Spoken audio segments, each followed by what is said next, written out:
इसीलिए नेता नहीं बने, गुंडा बन गए। गुंडा बन गया। हाँ, एक बार इसी जेपी चौक पर इनको एसटीएफ पुलिस 300 लाठी मारी थी घुमा घुमा के। हाँ, दामोदर सिंह के भाई थे भरत सिंह, सीधे साधे व्यक्ति। चुनाव के दिन ही उन्होंने उनको खेद करके उनको हत्या कर दिया था। तो हत्यारे के नाम से इनका छाप है सिवान में। एक प्रत्याशी को भाई को काट दिए थे, भरत सिंह को, महाराजगंज। ये हनी वर्मा जी का राजनीतिक मेरे समझ से डेथ हो गया।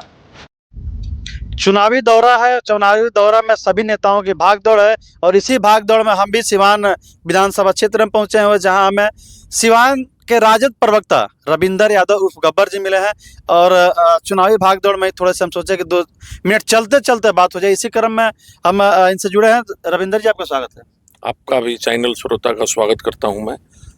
चलते चलते एक छोटा सा सवाल, हमारे पास 2-3 सवाल है, ज़्यादा समय नहीं लेंगे आपसे। पहला सवाल हमारा आपसे ये होगा कि आपके एक पुराने साथी जो कि गोरिया कोठी से राजद के बहुत बड़े स्तंभ कहे जाते थे, हनी वर्मा, जो कि 2020 चुनाव में उनके माता जी राजद के सिंबल पर चुनाव भी लड़ी थी, नूतन वर्मा, अभी उन्होंने राजद छोड़ के भाजपा का दामन थाम लिया, जिससे गोरिया कोठी विधानसभा में राजद को नुकसान दिख रहा है। क्या कहिएगा इसके बारे में? क्या वजह थी जो हनी वर्मा आप लोगों का खेमा छोड़ के भाजपा खेमे में चले गए? देखिए, हनी वर्मा जी का राजनीतिक मेरे समझ से डेथ हो गया, इसलिए कि बीजेपी से उनको कोई फायदा नहीं होगा। वहाँ बीजेपी के बड़े बड़े नेता हैं, इनको कुछ नहीं मिलेगा मेरे समझ से। और उनका अपना सोच विचार होगा कि भाजपा में हमको कुछ मिल जाएगा, लेकिन उनको कुछ बीजेपी में हासिल होने नहीं जा रहा है। अब रहा कि उनके साथ एक और बड़े, हाँ, उस पर भी हम बात करेंगे, लेकिन एक चीज सबसे पहले हम उसमें हम बताते हैं आपको। हम दाइने रोक लीजिएगा। हम आपको बता दें कि जो वो ज्वाइन किए भाजपा, तब हमारी टीम, हम खुद वहाँ मौजूद थे, तो उनके साथ में दिखे आप ही के पार्टी के एक और साथी जो कि 2024 के लोकसभा में बहुत ही सक्रिय रूप से राजद के आवाज को बुलंद कर रहे थे और हर जगह राजद के लिए बहुत ही दमदार तरीके से चुनाव प्रचार कर रहे थे, वोट भी मांग रहे थे और रोहिणी आचार्य के साथ बहुत बार देखे गए छपरा लोकसभा क्षेत्र में। लेकिन वो व्यक्ति जो कि जिनका नाम जितेंद्र स्वामी है, उन्होंने पहले कुछ दिन पहले वो खुद भाजपा से जुड़ गए और वही व्यक्ति कल है हनी वर्मा को लेकर भाजपा के मंच पर दिखे।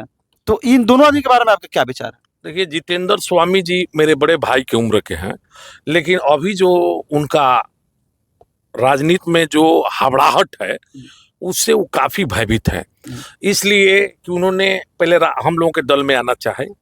हमारे माननीय मंत्री जी से मिले थे, गार्जियन से और बिहारी चौधरी से, उन्होंने भी मिले, लेकिन ऊपर में बात किए तो नहीं हो पाया। तो इसलिए वो घबराहट में जाके आनंद फानंद में बीजेपी ज्वाइन कर लिए हैं।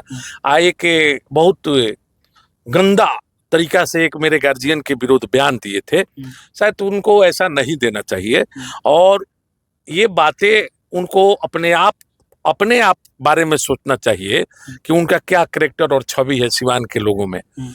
वो एक प्रत्याशी के भाई को काट दिए थे, भरत सिंह को, महाराजगंज में। ये बहुत बड़ा आरोप लगा रहा है आप। मैं आरोप नहीं लगा रहा हूँ, उसमें उन पर केस चल रहा है। हाँ, दामोदर सिंह के भाई थे भरत सिंह, सीधे साधे व्यक्ति। चुनाव के दिन ही उन्होंने उनको खेद करके उनको हत्या कर दिया था। तो हत्यारे के नाम से इनका छाप है सिवान में।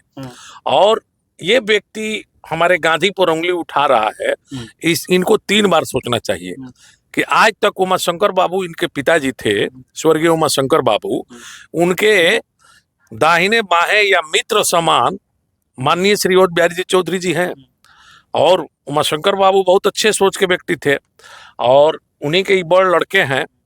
जनता ने इनको भी चाहा कि एक बार मैं नेता बना दूं, लेकिन इनका किस्मत कर्म ठीक नहीं रहा, इसीलिए नेता नहीं बने, गुंडा बन गए। गुंडा बन गया? हाँ, एक बार इसी जेपी चौक पर इनको एसटीएफ पुलिस 300 लाठी मारी थी घुमा घुमा के। हाँ, इनके यहाँ हथियार पकड़ा गया था। तो इसी बकुलाहट में वो माननीय श्री और बिहारी चचा के विरोध कुछ बयान दिए थे कुछ दिन पहले, जो हम कल देखे। तो इसलिए मैं उसे बयान का निंदा पारित करता हूँ और स्वामी भैया से आग्रह करता हूँ कि आप उम्र में बड़े हैं, आपको बीजेपी में कहीं कुछ मिलने नहीं जा रहा है, इसलिए कि ऑलरेडी बीजेपी में राजपूत समाज के नेता यहाँ भरे पड़े हैं। तो पहले से जो हैं उन लोगों को मिलेगा कि आपको क्या मिलेगा। आप राजद में थोड़ा सा धैर्य रखते तो आने वाले दिन में आप नेता हो जाते सिवान में। एक और आपके साथी थे जो कि बड़रिया से विधायक थे, बच्चा पांडे, उनके बड़े भाई टूना पांडे जो कि एमएलसी भी रह चुके हैं सिवान से। राजद के झंडा ढोते रहे पिछले 5 साल, जब टिकट कटा तो वो भी आके अभी देख रहे हैं भाजपा ज्वाइन कर गए और सिवान में मंगल पांडे जी का वोट मांग रहे हैं। इस पे क्या कहिएगा? नहीं, उनके बारे में तो देखिए क्या है, उस सिवान की जनता बताएगी कि उनका जो है कि मतलब कि अब हम क्या बताएं, किसी जनता से पूछ लीजिएगा उनके बारे में।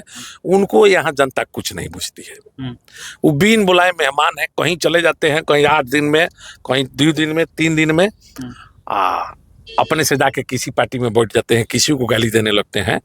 तो उनके बारे में हम क्या कहें, उम्र में आप ही की बड़े तरह हैं। वो भी खुल के बोलते हैं एकदम। नहीं, हम तो देखिए, हम तुलसी जी के पत्ता, अब ब्राह्मण समाज के छोटा भी पुत्र को देवतुल मानते हैं हम लोग। लेकिन अब उनके जैसे 1-2 जो लोग हैं ब्राह्मण समाज में, वैसे व्यक्ति से मैं बोलना बात करना कम चाहता हूँ। उन लोगों का कोई कैरेक्टर नहीं है। देखिएगा, वे मंगल पांडे जी एक भी दिन नहीं बोले हैं कि हमारे वोट मांगे चाहे नहीं मांगे, कोई उनके नाम में नहीं लेते हैं। तो हम लोग भी कोई नाम वाम नहीं लेते हैं। चलिए, बहुत बहुत बढ़िया लगा आपसे बात करके, और आप ऐसा ही बोलते रहिए, ऐसे पे बातों को रखते रहिए, क्योंकि राजनीति में कहा जा रहा है आज के समय में कि राजनीति में वही व्यक्ति टिक सकता है, उसी व्यक्ति के लाइफ है जो बोलेगा, जो हर समय लाइमलाइट की दुनिया में बना रहा है। तो आपकी जो विवाह का अंदाज है वो कहीं ना कहीं एक क्या कहते हैं, उगते हुए सूरज की तरफ बहुत आगे की तरफ आपका भविष्य दिख रहा है। आगे आपकी किस्मत जाने, जनता जाने क्या होगा, लेकिन हमारी शुभकामनाएं आपके साथ जरूर है। चलिए, बहुत बहुत धन्यवाद। बहुत बहुत धन्यवाद।